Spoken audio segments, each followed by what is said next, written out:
Obama, Carol Browner, this benevolent administration wants to work with the auto companies, right? Last night, Neil Cavuto interviewed Jim Anderer. He is a Chrysler dealer who's being shut down. Cavuto said Long Island, New York Chrysler dealer Jim Anderer says that they're shutting him down even though his dealership's making him a lot of money.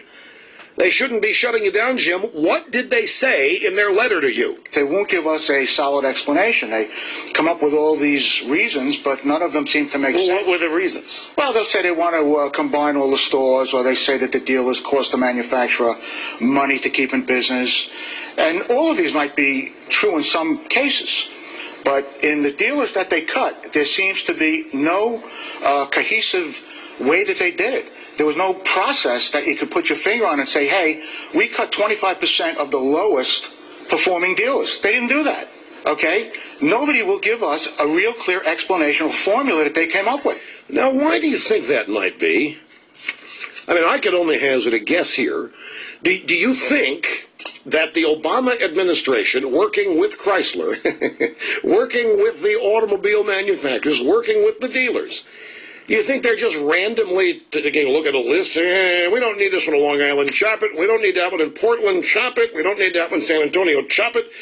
You think they're doing that? Or do you think maybe, I just throw this out there as a possibility, do you think maybe Obama and his administration are targeting dealerships happen to be run and owned by Republicans?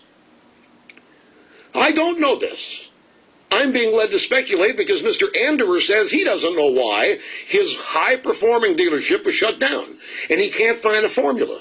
He can't find a coherent plan to explain why they're shutting down successful dealerships in the Chrysler network.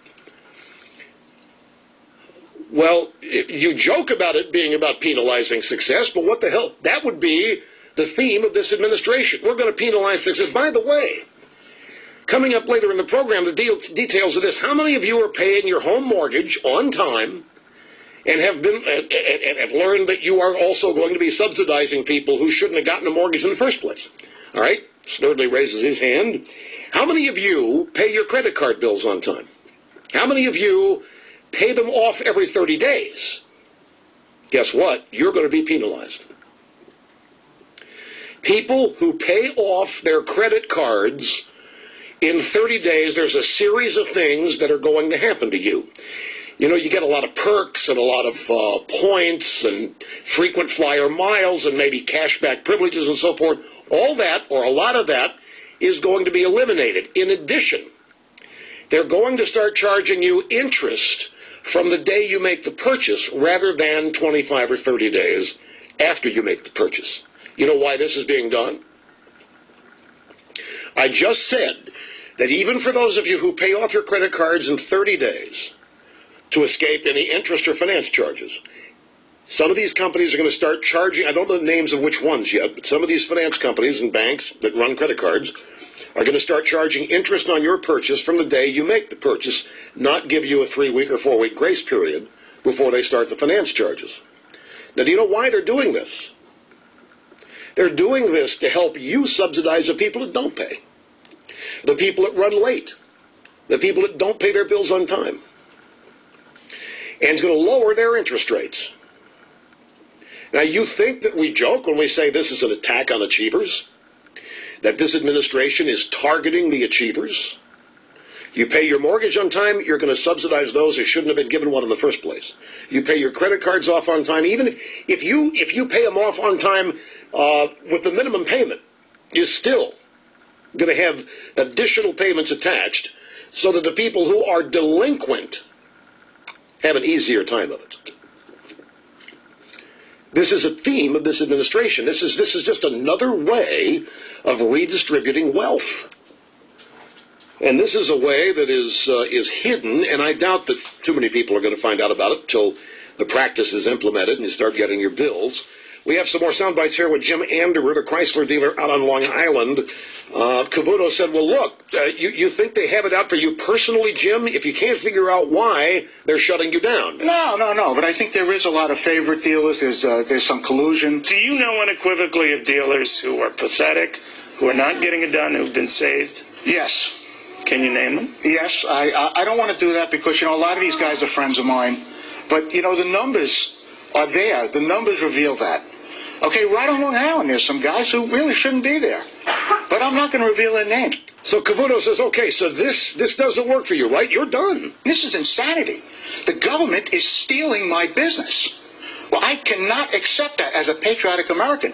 I was raised in this country to believe that if I work hard and I achieve what I was going after, and I did it, I got it. And now all of a sudden, because, we have a president who pushes Chrysler into bankruptcy and puts all of these UAW workers out, didn't have to. Maybe some of them had to go out, but not all of them. Okay? This doesn't happen in America.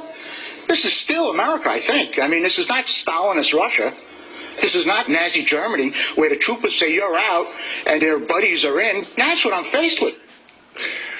The Chrysler dealer, folks, Jim Andrew in Long Island, comparing what's happening to him to Stalinist Russia, Nazi Germany. He believed in the American dream. He went for it. He got it. Now they want to take it away from him. And this is why more and more people think they're not safe, that if the government targets them and their wealth, the things that they have achieved, that they're going to have it taken away from them under some auspices of goodwill for everybody else.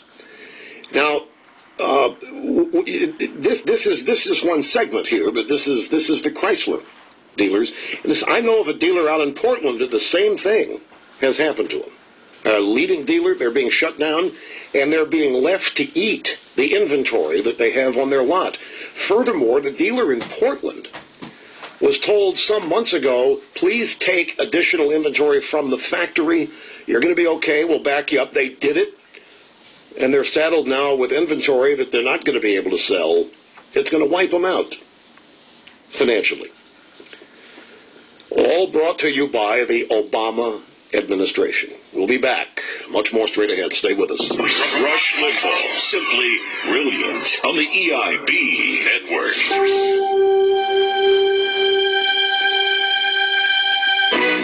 Now America's most scintillating